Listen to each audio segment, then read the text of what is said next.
बे बिथांमोननि बाथ्रा जोंनि सोरखारा दाबो दं आरो थाबाय थागोन आरो दा इउपिपिएल आरो बिजेपिजों बायगोन ना हागौ नामा? बिदि बायनायनि जेबो बाथ्रा गैया जोंना 5 बोसोर एलायन्स जिहेतु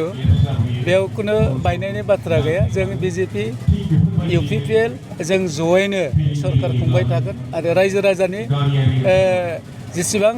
नांगौमानि बेखौ जों सुफुंगासिनो दं आरो मावबाय थागोन बाव बिपिएफआ मा सिमां नुदों जों मिथिया थारमाने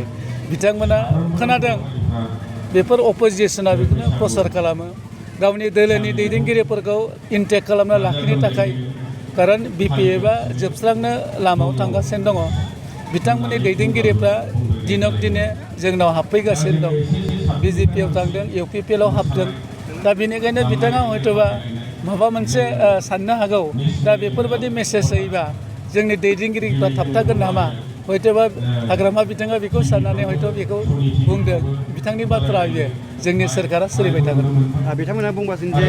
सरकार सोलोगोनखौ लानानै माखासे दासिमबो डेभेलपमेन्ट खालामनो हायाखै मा खालामनो हायाखै बे बिथांनि बाथ्रा 17 बोसोर आरो जोंनि 1.5 बोसोरजों अनेक फारागथि दङ 17 बोसोराव बिथाङा जेबादि मावनांगौमोन बिथाङा मावनो हायाखै जों 1.5 बोसोराव खामानि सुजुग मोनाखै